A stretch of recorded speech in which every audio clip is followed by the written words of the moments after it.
साज महमूद साज मैं मोहम्मद अजमान रहमतुल्लाह। आप दोनों दोस्तों आपका हमारा आपका राशि यूट्यूब चैनल। तो चलते हैं दोस्तों वीडियो में Pakistan why Pakistan target religious minorities. तो ये तो हो रहा है मिनॉरिटी की तादाद ये तो अक्सर पाकिस्तान में हो रहा है। पाकिस्तान मिनॉरिटीज़ की तादाद भी इसी वजह से कम हो रही है क्योंकि हम टारगेट करते हैं। देखते हैं दोस्तों फिर भी अपनी वीडियो प्लीज में बात करते हैं।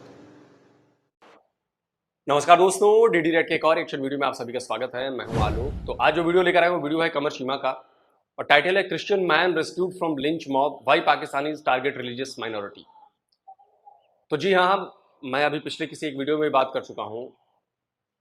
पागलों के हुजूम ने एक अफवाह पर बेचारे एक ईसाई बंदे को लिंच कर दिया। अब शायद जान बच गई उसकी, लेकिन वो वीडियोस देख के मेरा दिल दहल गया था कि लोग इतने जानवर कैसे हो सकते हैं। इंसान हैं, वो जानवरों की तरह व्यवहार क्यों कर रहे हैं, और वो भी इस्लाम के नाम पर। आपके देश में ब्लास्फेमी के लिए कानून है, उसके लिए धाराएं बनाई गई हैं, लेकिन ब्लास्फेमी के नाम पर लोग अपने आप को सच्चा मुसलमान बताने के लिए और पता नहीं क्या करने के लिए जान से मार दे रहे हैं। मॉब लिंचिंग हो जा रही है। अभी जड़ावाला का वाकया ठंडा भी नहीं पड़ा था और यह हालत है। किसने साबित किया कि उसने ब्लास्फेमी की? इसके क्या सबूत है कि उसने ब्लास्फेमी की?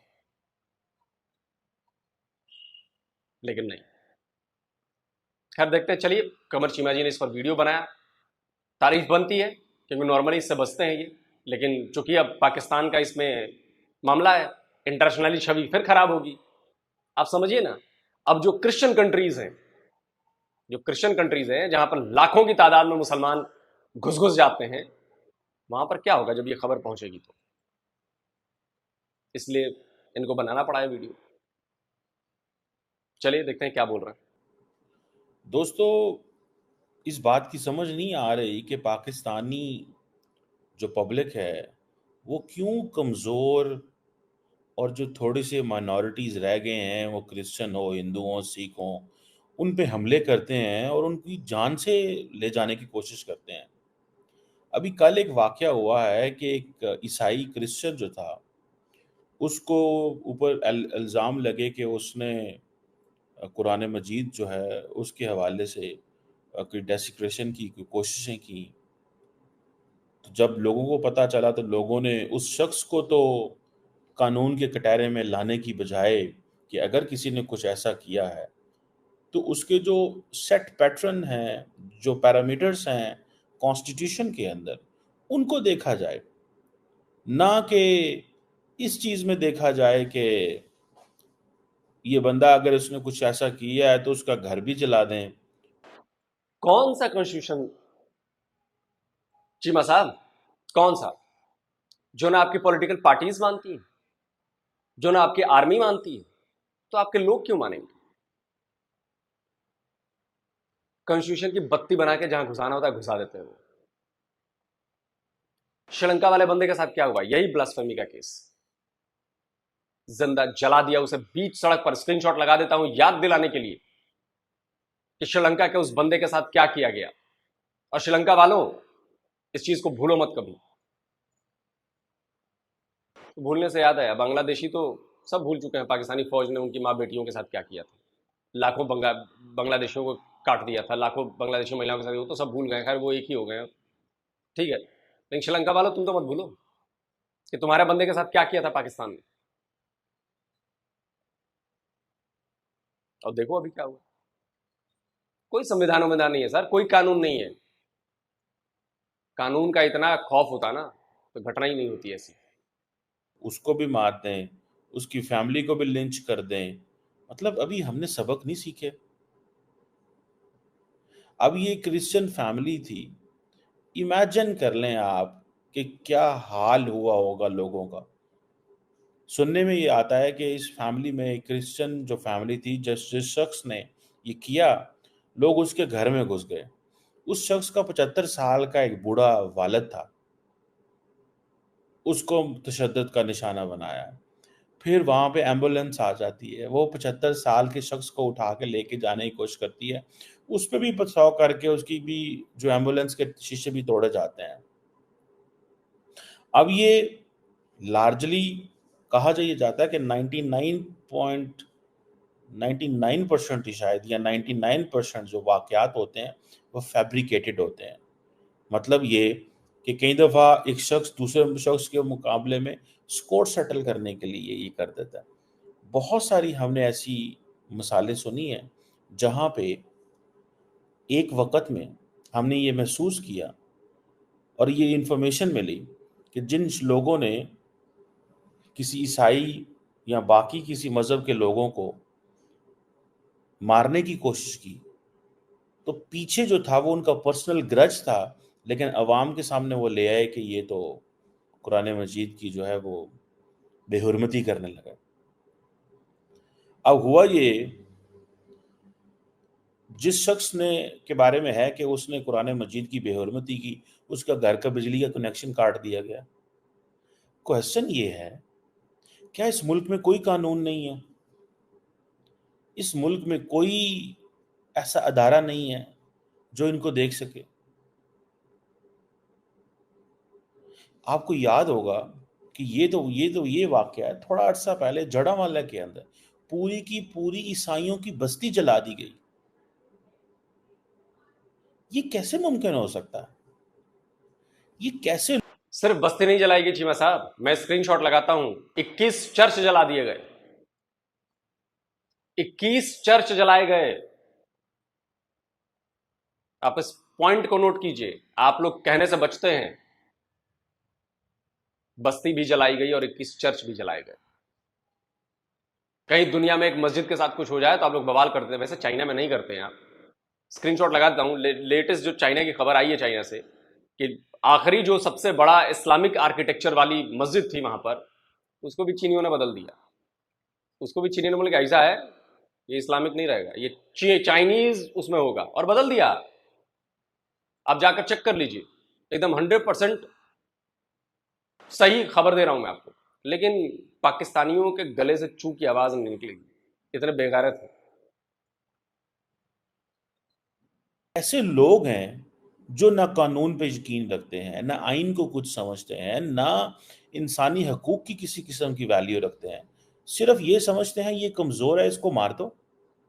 क्या इस्लाम ये कहता है कि कमज़ोर को मार दो? हमारी जो फेडरल एंड प्रोविंशियल गवर्नमेंट्स हैं, क्या उनके पास कोई लीगल मैकेनिज्म्स नहीं है? क्या आप इंटिमिडेशन, थ्रेट्स, वायलेंस के बगैर रिलीजियस माइनॉरिटीज को डील नहीं कर सकते?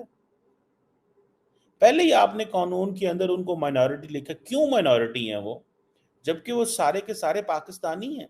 जब आपके पास पाकिस्तानी पासपोर्ट है, आपको कोई कहे अमेरिकी सिटीजन लेने के बाद माइनॉरिटी, मुस्लिम माइनॉरिटी, कैसा लगेगा आपको?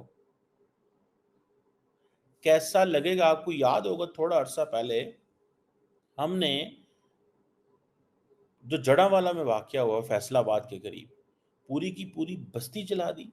एक ब्लास्फेमी के ऊपर, उसके ऊपर भी एक्विजिशन थी। देन क्या हुआ, हुकूमत पाकिस्तान ने वहाँ पे पैसे दिए, बैन अल-अक़वामी अदारों ने पैसे दिए, वहाँ पे चर्च जो था उसको दोबारा इस्टेब्लिश किया गया। मतलब क्या नहीं किया वहाँ पे हुकूमत पाकिस्तान, और पूरी दुनिया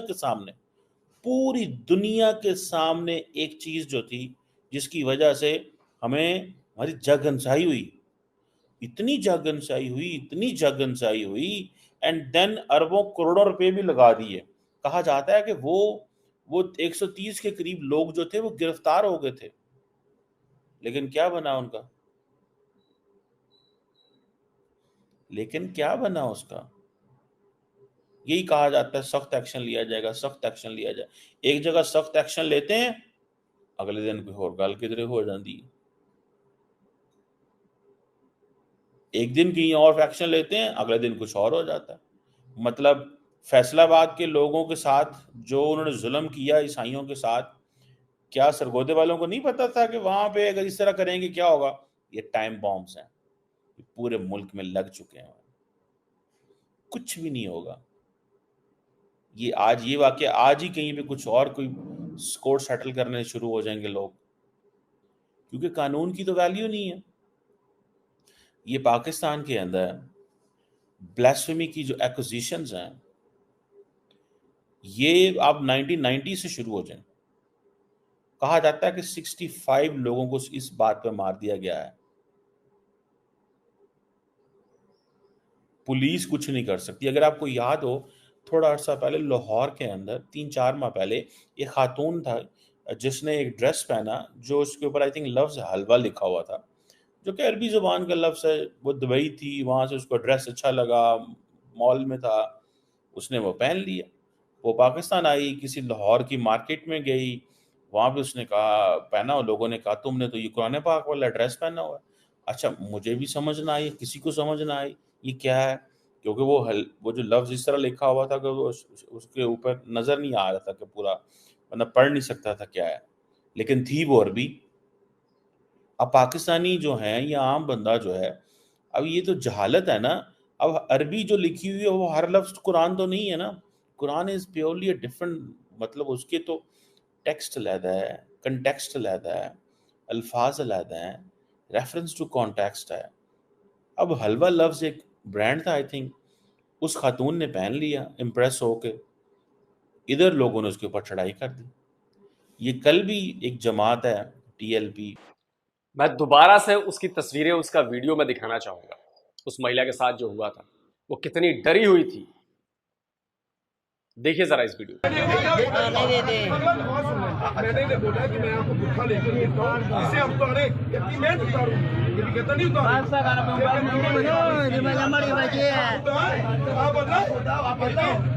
देख लिया आपने, जाहिलों की कौम है पाकिस्तान में।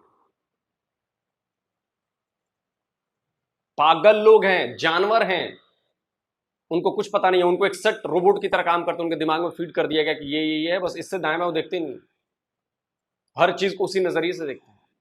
इसको कहते हैं मजहब की अफीम। बहुत बढ़िया जा रहे हो पाकिस्तान, वेरी नाइस। तहरीके लब्बैक पाकिस्तान, उनके एक्टिविस्ट हैं जिन्होंने पूरे पाकिस्तान में ठेका लिया हुआ है कि जहाँ पे भी माइनॉरिटीज़ होंगी उनको मारना भी है, उनके घरों को आग भी लगानी है। अभी कल भी आप देखें, ऐसे ही हुआ, जड़ावाला में भी ऐसे ही हुआ था, जो श्रीलंका से बंदा आया था उसके साथ भी ऐसे ही हुआ। एंड देन मतलब स्टेट की इतनी अथॉरिटी भी नहीं है कि लोग कानून को हाथ में ले लेते हैं। मतलब ऐसी कोई पनिशमेंट आज तक स्टेट ने नहीं दी। स्टेट भी डरती है मौलवियों से, स्टेट भी डरती है मौलवियों से। स्टेट को इस चीज़ का पता है कि अगर हमने मौलवियों को तंग किया, मौलवी मारेंगे, हमें उड़ा देंगे, प्रोटेस्ट करेंगे, सड़कों पे आ जाएंगे, फाड़ लो हो जाएगी। बिल्कुल। और मौलवी चाहे कितना भी बड़ा क्राइम कर दे, पाकिस्तानियों तुम्हें पता तो होगा, अभी हाल फिलहाल में एक मदरसे के भीतर एक मौलवी ने एक बच्चे का रेप किया, लगातार करता रहा। जब वो पकड़ा गया, पुलिस पकड़ कर ले गई, सारे वहां के मौलवी मौलाना एक हो गए उस मौलवी के सपोर्ट में। शर्म आ रही है पाकिस्तानियों? सपोर्ट में आ गए, और इतने सपोर्ट में आए कि उसको छुड़वा लिया। छुड़वा कर जब वो मौलवी बाहर आया, एक रेपिस्ट मौलवी एक बच्चे के साथ उसने किया, उसको फूल मालाएं पहनाई गई। यह है औकात आपके यहां कानून और आपके यहां पुलिस की। उसके मां बाप से जबरदस्ती माफी दिलवाई गई कि जी इस्लाम में तो माफी कर दिया तो वहां सब कुछ सेटल हो गया मामला। जाकर पूछो उस बाप से, उस मां से जिनके बच्चे के साथ उस मौलवी ने किया। डर कर बेचारों ने माफी दे दी, बच गया मौलवी। आज जब मौलवी उसकी आंखों के सामने से, उनकी आंखों से निकलता होगा तो दिल में क्या सोचते होंगे, वो नफरत ना भर रही होगी।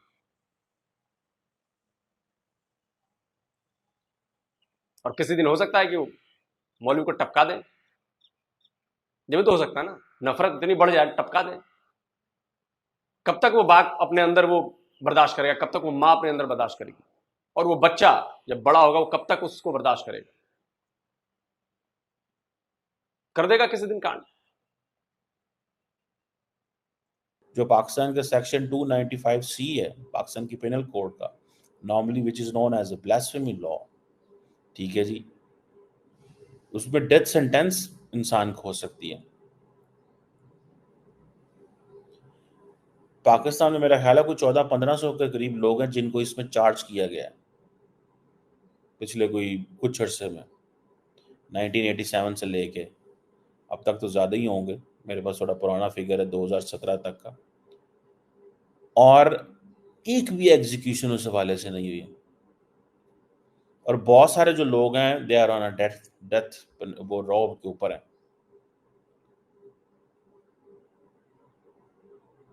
सो ये जो ब्लास्फेमी लॉ है ये इस्तेमाल किया जाता है, ये ब्लास्फेमी लॉ इस्तेमाल किया जाता है माइनॉरिटीज के खिलाफ, कमजोरों के खिलाफ। ये मान लें हम भारत को कहते हैं मेजॉरिटेरियनिज्म, हिंदू मेजॉरिटेरियनिज्म, यहाँ पे क्या है, मुस्लिम मेजॉरिटेरियनिज्म नहीं है। माने ना, ये फैक्ट है। माने कि आप ज्यादा और ज्यादा होने की बेस पे आप दूसरों को मारते हैं, ये तो चीजें मानने वाली हैं।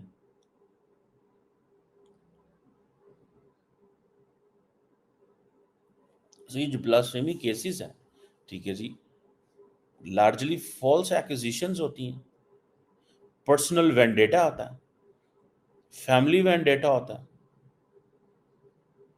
मॉब वायलेंस है। सो ना तो पुलिस की रेट है, ना अदालतों की रेट है, ना ही आप ये कह सकते हैं कि स्टेट के ऊपर ट्रस्ट ही कोई नहीं है। और फिर मौलवियों को खौफ है, जो सच्ची बात है। मैं आपको सच्ची बात बताऊं, ये खौफ है बेसिकली मौलवियों का। वरना क्या जुर्रत है यार किसी बंदे की कि आपके कानून को हाथ में ले लें। कल भी वो जो सरगोदा में जो वाकया हुआ, 3-4 घंटे लगे मामलात को ठीक करने में, अमन कमेटी को बीच में डाला गया। आपको क्या अंदाजा है कि जब हमारे कुछ लोगों ने, हमने तो नहीं, हमारे कुछ लोगों ने, पाकिस्तानियों ने एक श्रीलंकन को जला दिया और उसकी वजूहात कुछ और थी। वजूहात यही थी, वो कह रहा था काम करो, टाइम ना ज़ाया करो। हमने चीनी पे हमला कर दिया, जिसने ये मेरा ख्याल है कहा था कि नमाज पे ज़्यादा वक्त ना लगाया करें, नमाज पढ़ा करें। लेकिन उसका मतलब ये नहीं है कि आप पूरा पूरा घंटा जाकर बैठे रहें और मस्जिद के अंदर ही और साथ में रेस्ट करना शुरू कर दें। सो नमाज तो 10 मिनट की ब्रेक, 5 मिनट की break is too much in case you have to offer your break. एक तरफ आप क्या करते हैं कि अल्लाह से भी झूठ बोलते हैं, अपना रिस्क जो है, जो जॉब करते हैं उधर भी झूठ बोलते हैं, वो भी हलाल नहीं करते। निज़ाम लेते हैं कि हम जो है वो नमाज पढ़ेंगे, अल्लाह को खुश करेंगे, लेकिन आप तो अल्लाह को नाराज़ कर रहे हैं। आप तो अल्लाह का एक्सक्यूज़ इस्तेमाल कर रहे हैं, एंड देन अपनी जो काम है उसको इग्नोर कर रहे हैं। तो आप अगर 1 घंटा, अगर 5 मिनट या 10 मिनट में होने वाले काम को अगर आधे घंटे में करोगे, तो क्या आपका जो जो जॉब कर रहे हो, रिज़्क कमा रहे हो, वो हलाल रह गया? ऑब्वियसली नहीं। अब जो जो सरगोदा में हुआ उसमें भी यही है कि जी पुलिस को बताया गया कि जी कुछ जले हुए और आग गली में पड़े थे, तो लोग मुश्तिल हो गए और उन्होंने उस बंदे के घर का रुख कर लिया, घर को तोड़ना शुरू कर दिया और उसमें उस बंदे को पकड़ा। अब देखिए, कोई बंदा ऐसे थोड़ा ही करेगा कि वो इस तरह की चीज़ें, कि अगर उसने कुछ ऐसा किया तो वो, अगर कानून के कुरान मजीद जो है सब रिस्पेक्ट करते हैं, आप कोई भी हो यार, ईसाई जो हैं वो सारे पाकिस्तान की मुसलमानों की रिस्पेक्ट करते हैं, होली बुक्स की रिस्पेक्ट करते हैं, होली पर्सनालिटीज़ की करते हैं, और ये तो फंडामेंटल राइट है। तो मुसलमानों को भी बाकियों की करनी चाहिए, मुसलमानों को भी तो बाकियों की करनी चाहिए ना। ये तो नहीं है कि आप मेजॉरिटी में तो आप कहें जी इसको हमने ऐसे कर देना, जब करा। हम देखते हैं इधर सिंध के अंदर आए रोज़ लोगों को फोर्सफुली कन्वर्ट कर लिया जाता है, तब क्या होता है? तब क्या होता है?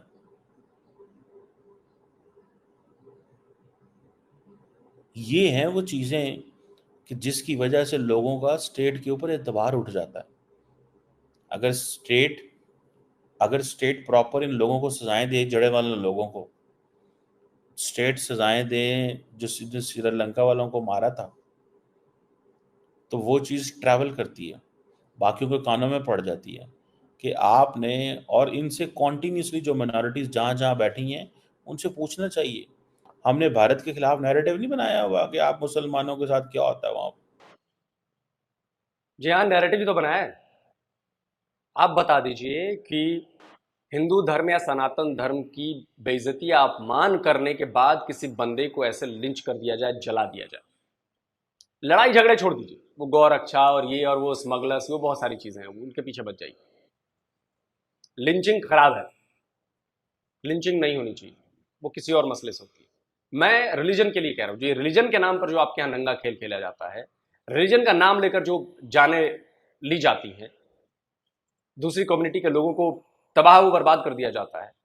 आप मुझे बताएं हमारे यहाँ क्या होता है। इसलिए मैंने कहा कि नैरेटिव बनाया आप लोग, लेकिन अब उस नैरेटिव के शिकार आप हो रहे हैं, क्योंकि एक उंगली जब आप सामने वाले पर उठाएंगे ना, तो 10 तो आपके खिलाफ भी उठेंगी ना, और उसके तो सबूत मिल रहे हैं।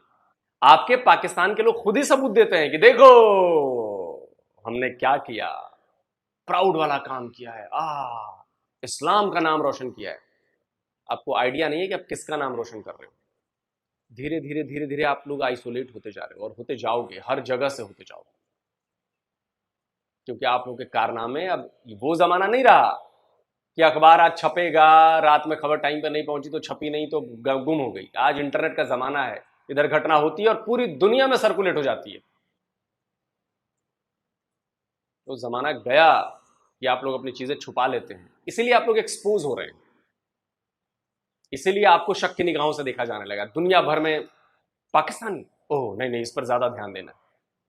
क्यों? क्योंकि खबरें फौरन ट्रांसमिट हो जाती हैं, और आप लोगों को लगता है कि आपने बहुत बड़ा कोई तोप मार लिया है। अब मारा है ना तोप, अपने लिए रास्ते में गड्ढा खोद रहे हैं आप लोग। खोदिए खोदिए।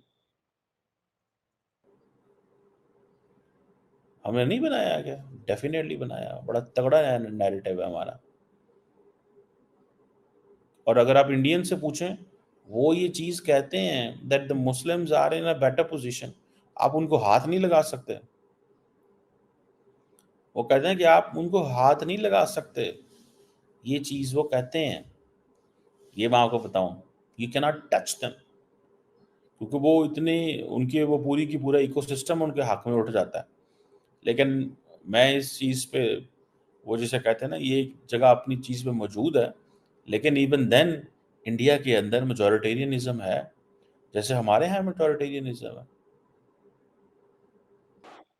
मेजोरिटेरियन रीजन होता ना चीमा साहब, तो आज मुसलमानों की संख्या बढ़ने के बजाय कम हो गई होती, मस्जिदों की संख्या बढ़ने के बजाय कम हो गई होती, जैसा कि आपके यहां हुआ। आप तो रिसर्च करते हैं, रिसर्च करिए 1947 में कितने मंदिर थे, कितने चर्च थे, कितने गुरुद्वारे थे। आज कितने चर्च, कितने मंदिर, कितने गुरुद्वारे बचे हैं पाकिस्तान में? 110 भी नहीं बचे हैं, 10 में से एक भी नहीं बचा है। इसका उलट हमारे यहां देखिए, क्या बात करते हैं आप सर। फैक्ट्स कुछ और है ना सर, मेजोरिटेरियन है हम। मुझे बार बार इस मामले में ना वाजपेयी साहब की वो बातें आ जाती है। जावेद अख्तर इंटरव्यू ले रहे थे, वो क्लिप में लगाऊंगा, और उनसे पूछा जावेद अख्तर ने कि मुसलमानों के लिए तो दिक्कत हो रही है, सेकुलर नहीं रहेगा भारत। क्या जवाब दिया था वाजपेयी जी ने, सुनिए।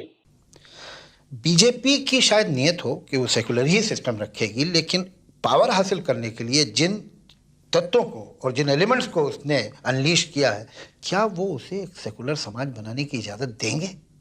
देखिए, भारत सेकुलर है तो बीजेपी या आरएसएस की वजह से नहीं है, उसके बावजूद। जी हाँ। शक। और 82% हिंदू हैं, और ये हिंदू के सोचने का तरीका है। हिंदू एक किताब से जुड़ा हुआ नहीं है, हिंदू एक पैगंबर से जुड़ा हुआ नहीं है। जो ईश्वर को नहीं मानता वो भी हिंदू है, और ये हमारी संस्कृति का हिस्सा है। जी हाँ सर, यही सच है। चूंकि हिंदू यहां पर मेजोरिटी में है, इसलिए देश सेकुलर है, ये बात समझिए। और असल माइनॉरिटी कौन है? असल माइनॉरिटी है क्रिश्चियंस, असल माइनॉरिटी है जैन, असल माइनॉरिटी है सिख। इस देश में मुसलमान माइनॉरिटी नहीं है, इस देश में मुसलमान सेकंड मेजॉरिटी हैं। आपके पूरे देश के बराबर मुसलमान यहां पर रहते हैं, वो माइनॉरिटी कैसे हो जाएगी? इतनी बड़ी जनसंख्या जो लगातार बढ़ रही है। आपकी तरह नहीं है कि हिंदुओं की लगातार कम हो रही है, ईसाइयों की लगातार कम हो रही है, सिखों की लगातार कम हो रही है। चलिए छोड़िए, वीडियो खत्म करते हैं, बहुत सारी बातें होगी। सवाल यही है कि आप लोगों का माइंड रेडिकलाइज्ड है, आप लोगों ने इस्लाम को वेपनाइज कर दिया है, आप इस्लाम को एज ए टूल यूज करते हैं, एज ए वेपन यूज करते हैं, एज ए शील्ड यूज करते हैं। और वो जो बात आपने कही ना, वो चाइनीज के साथ क्यों लड़ाई हुई थी, आप तो मुस्लिम कंट्री में भी जाते हैं तो यही करते हैं। नजम सेठी आपके बहुत बड़े पत्रकार हैं, दुबई में मुसलमान पाकिस्तान के क्या करते हैं, किस तरह से काम करते हैं, सुनिए। अब मैं आपको थोड़ा सा एग्जांपल देता हूँ कि फ़र्क क्या है इंडियंस में और पाकिस्तानीज़ में। और ये मैं नहीं कह रहा, ये मुझे वहाँ के लोगों ने, दुबई वालों ने, रूलर्स ने मुझे ये बताया। उन्होंने कहा जी पाकिस्तानी काम भी उतनी मेहनत से नहीं करते जितने हिंदुस्तान के लोग मेहनत से काम करते हैं। पाकिस्तानी मजहबी भी ज़्यादा हैं और हर वक्त जो है वो मज़हब को सामने ले आते हैं। और हिंदुस्तानी जो है वो मज़हब का भी उनके लिए इतना इशू नहीं है, पहले काम आता है फिर मज़हब आता है। तीसरी बात ये है कि इफ़िशेंसी, तालीम भी पाकिस्तानी लेबर की जो है इंडियन लेबर के साथ अगर आप कंपेयर करें तो इंडियन और श्रीलंकन लेबर जो है उनकी तालीम भी बेहतर है, वो लड़ते भी नहीं हैं, काम भी बेहतर करते हैं। और पाकिस्तानी तीनों जगह पे आके गिर जाते हैं। तो हमारे लिए ये मसला बना हुआ है, हम चाहते हैं पाकिस्तान को सपोर्ट करना, वहाँ की लेबर को यहाँ बुलाना, मगर आप लोग बड़े लड़ाकू हैं और आप लोग काम भी पूरा नहीं करते। वो एक साहब हैं, वो कहते हैं जी कि हमारे फैक्ट्री के अंदर एक पाकिस्तानी चौकीदार था, तो कहते हैं वो मैनेजिंग डायरेक्टर मुझे बता रहे थे, उन्होंने कहा जी कि मैं भी मुसलमान हूँ, हमसे ज़्यादा मुसलमान कौन है अरबों से ज़्यादा, मगर मैं जब आता था, मेरी गाड़ी आती थी तो गेट बंद होता था और मुझे वहाँ हॉन्क करना पड़ता था कि भाई दरवाज़ा खोलो, मालिक आया है। तो पता चलता था चौकीदार साहब 5 वक्त की 5 नमाज़ें पढ़ रहे हैं और वो नमाज भी पूरा टेक करते थे, फिर रात के वक्त और भी कुछ चीज़ें ऐड हो जाती थी। तो कहने लगे यार मैं तो थक गया कि अगर मेरे लिए दरवाज़ा नहीं खुल सकता, तो मैंने सोचा कि फिर इस चौकीदार को चेंज करके कोई श्रीलंका से कोई बंदा मैं ले आऊँ, या कर्नाटका से कोई, केरला से कोई बंदा मैं ले आऊँ, या दिल्ली से मैं कोई सरदार जी को ले आऊँ। समझ में आ रही है बात मैं क्या कह रहा हूँ? आप लोग शॉर्टकट अपनाते हैं और उससे बचने के लिए मजहब का सहारा लेते हैं, इस्लाम की चादर ओढ़ते हैं। काम ना करना पड़े इस्लाम आगे रख दो, काम चोरी करनी पड़े इस्लाम आगे रख दो। ऐसा करके आप अपने इस्लाम को भी बदनाम कर रहे हैं, उसको कमजोर साबित कर रहे हैं मुसलमान होकर। और ये सारी बातें मैं नहीं बोल रहा हूं, जिनकी बातें मैंने सुनवाई हैं आपको उससे समझ में आ गया हो। अब भी वक्त है, जाग जाओ, ईमानदारी से काम करो, मेहनत से काम करो और नफरत छोड़ो। ये जो दूसरी कम्युनिटी के लिए नफरत है ना, नफरत आपकी तबाही की वजह बन रही है और पूरी दुनिया में आप तबाह हो रहे हैं। और एक वक्त ऐसा आएगा, आप याद करोगे, कुछ नहीं बचेगा आप लोगों का, पाकिस्तानियों का कुछ नहीं बचेगा। कहीं आपकी इज्जत नहीं होगी, कहीं आपको अच्छी निगाह से नहीं देखा जाएगा, कहीं कोई अपने पास आपको बिठाएगा नहीं। मैं एक सवाल पूछना चाहता हूं, सऊदी अरब में कभी देखी है ऐसे लिंचिंग होते हुए? वो भी तो मुसलमान है। यूएई में कभी ऐसी लिंचिंग होते हुए देखी है? ओमान में, टर्की में कभी ऐसी लिंचिंग होते हुए देखी है नॉन मुस्लिम्स की? पिछले 10-20 सालों में तो मुझे नहीं दिखी ऐसी, लेकिन पाकिस्तान में दिखी, बांग्लादेश में दिखी। तो जो ओरिजिनल मुसलमान है वहां पर ये काम नहीं होते, लेकिन जो कन्वर्टेड है वो अपने आप को सच्चा मुसलमान साबित करने के लिए काम कर रहे हैं। खैर, कमेंट करके आप बताएं। जल्दी मिलता हूं एक और नए वीडियो के साथ। नमस्कार, जय हिंद। तो जी दोस्तों, वीडियो होगी ख़त्म।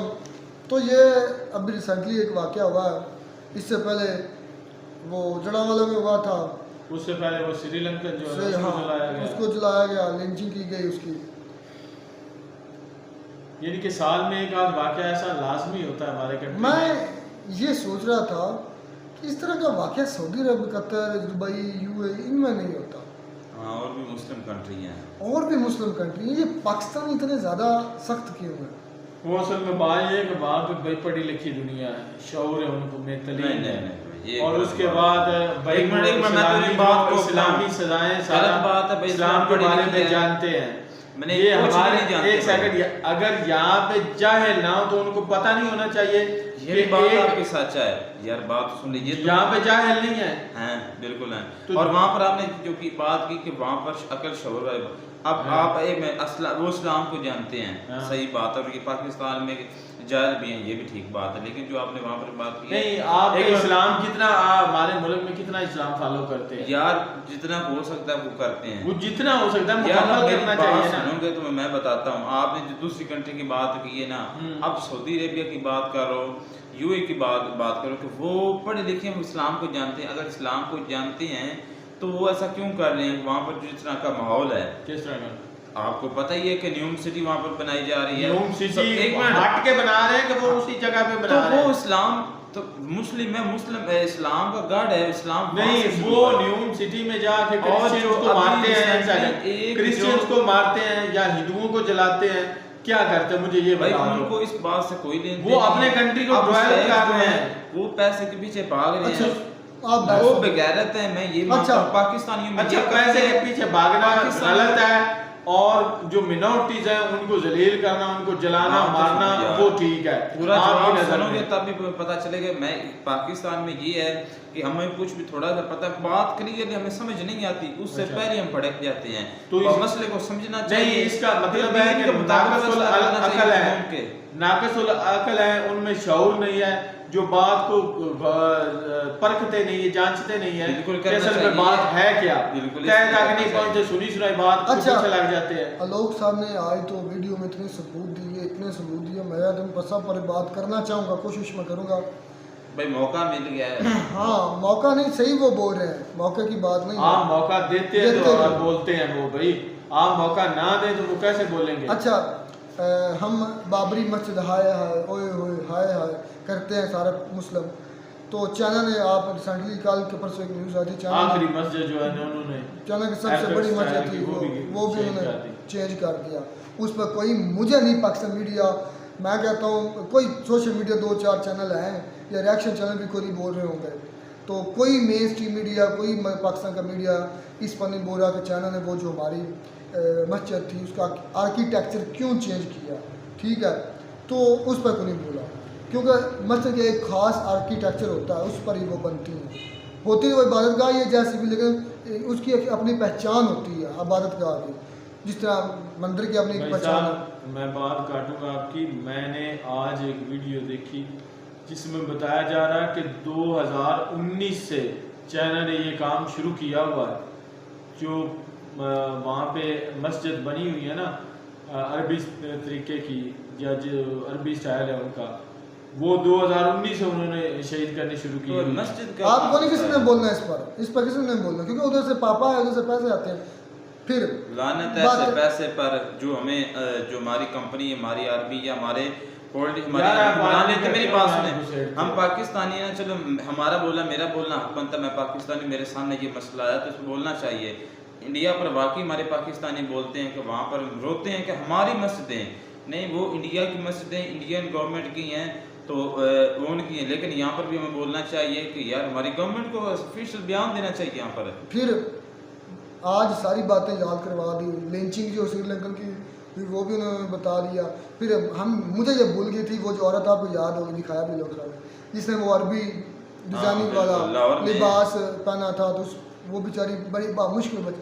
ये क्या मेंटालिटी है हमारी, मुझे नहीं समझ आ रही कि क्या हम वाकई में इतने ही अच्छे हैं, इतने तगड़े मुसलमान हैं कि कोई भी हमें कोई बात करता है तो बात पता है क्या, बात वही पे आ जाती है कि शऊर की कमी है, तलीम नहीं है। असल जो मुद्दा है ना हमारा मसला, जो लोग सब कह रहे हैं कि तलीम की कमी, अफीम दी गई है मजहब की, तलीम की कमी है। अगर तलीम होती ना, वो उस पे आयत लिखी होती, इनको पता होता, तो वो उसका तर्जमा करके मालूम कर सकते थे। एक सेकंड असलम भाई रहमतुल्लाह, मैं जरा लोग साहब को काउंटर करना चाहूँगा। उन्होंने लफ्ज़ गलत चूज़ किया, उन्होंने लफ्ज़ गलत चूज़ किया। ठीक है, आप ये कह सकते हैं कि आपको मज़हब की, इस्लाम की जो है ना इतनी गुट्टी पिलाई गई है, ये कहते तो ठीक था। अफीम एक नाजायज़ नशावर हराम चीज़ है। आपने गलत बोला, मैं आपको इस चीज़ की जगह पर कंडेम करना चाहूँगा। अगर यही चीज़ मैं तशबीह आपके मज़हब के साथ, रिलीजन के साथ दूँ, तो आपको ऑब्वियसली दुख लगेगा, गुस्सा आएगा कि यार एक नशावर चीज़ है या एक हमारे यहाँ उसको हराम समझा जाता है, गलत समझा जाता है, तो उसके साथ आप हमारे दीन इस्लाम का कंपैरिजन कर रहे हैं, आप लोग से गलत बोल रहे हैं। आप एग्जांपल देना चाहते हैं नशा, क्या ना नशा की बात नहीं है, अफीम की बात नहीं है, हमारी थोड़ी सी ना हम रेडिकलाइज मुझे लगता है ज़्यादा हो गए हैं। तो मतलब अमल कुछ नहीं, बातों से कहते हैं कि हम बड़े दीन के ठेकेदार हैं, दुनिया का सारे मतलब हमने ठेका लिया है, अच्छी बात है, लेकिन एक लिमिट, हर चीज़ एक लिमिट के अंदर, तरीके के अंदर रख सकती है। तो आपने जो एग्जांपल दी है वो मुझे नहीं अच्छी सारी लगी। आप बेहतर जाने आप पाकिस्तान में होते ना, ऐसा लफ्ज़ बोलते होते तो आपका जो फट्टा है ना उलट जाना था। जिस तरह की आप बातें करते हैं, आप शुक्र करें इंडिया में आए और किसी मुस्लिम के पास आपकी वीडियो नहीं जा रही। अच्छा, चाहे आप इंडिया में हो चाहे पाकिस्तान में हो, ये वीडियो मुझे पता है आपकी किसी मुस्लिम तक नहीं पहुंच रही। जिस तरह की आप बार हिट कर रहे हैं इस्लाम, बस हो गया जो हो गया हो गया। कौन सी खास किस्म की चीड़ है इस्लाम से, आपने जो भी बात तो करी तो हम बदनाम कर रहे हैं, क्या नहीं कर रहे हैं बदनाम इस्लाम? यार मेरी बात सुनो, तो इसमें दीन का क्या कसूर है? इसमें लोगों का कसूर है, हमारा कसूर जिसके फॉलोवर हैं, दीन तो नहीं में से ये। अच्छा, मेजॉरिटी कमर चिमन साहब ने बात की कि इंडिया जो मेजॉरिटी जो लफ्ज़ बोला था, यानी कि जो उधर ज़्यादा लोग बसते हैं उनको ज़्यादा फेवर मिलती है, मतलब ज़्यादा अगर हिंदू हैं तो हिंदुओं को उधर ज़्यादा फेवर, उसके उनके कहने का मकसद ये था। तो लोग सर ने उनको काउंटर किया कि अगर हम हिंदुओं को ज़्यादा फेवर देते हो तो हमारे यहाँ फिर मस्जिदों की तादाद आपकी तरह मंदिर, जिस तरह पाकिस्तान में मंदिरों की तादाद कम हो रही है, हिंदुओं की तादाद कम हो रही है, माइनॉरिटीज़ की तादाद कम हो रही है, तो हमारे यहाँ भी मस्जिदों की तादाद कम होती, मुसलमानों की तादाद कम होती। अगर हम सिर्फ हिंदुओं के प्रोटोकॉल या हिंदुओं की बात करते तो आज पाकिस्तान जैसी हमारी भी सूरत हाल होती, हमारे यहाँ भी मिनॉरिटी यानी कि स्पेशली मुसलमान जो हैं वो कम होते। लेकिन इसके बरक्स देख लें इंडिया के अंदर मुसलमानों की तादाद बढ़ भी रही है, मसाजिद की तादाद भी बढ़ रही है, तो इसका मतलब यह है कि वो उधर इस्लाम ख़तरे में नहीं है। कमर चिमन साहब को मैं भी इधर गलत कहूँगा कि उन्होंने ये बात बिल्कुल गलत की है। फिर वो बात आई लोग साहब ने कहा आज वीडियो बड़ी कड़ाकेदार मतलब एक मौलवी ने 2 यंगस्टर बच्चों का रेप किया, एक 12 साल 13 साल के थे, तो उस मौलवी के डिफेंड में उस इलाके के लोग आ गए। देखिए मेरी बात सुने, कभी किसी पंडित ने, कभी हिंदू ने ऐसा नहीं किया, कभी भी नहीं किया। पता नहीं, मैं अपने एक मिनट नहीं, मेरी बात मैं नहीं कह सकता, मैंने देखा नहीं जो मैं बोल नहीं सकता। हिंदुस्तान में ऐसे हजारों के अगर आप मौलवी ने किया था गलत। मेरी बात सुने, बस से बदनाम बुरा है, इनका तो नाम अब बदनाम हो चुका है, वो भी इंसान है।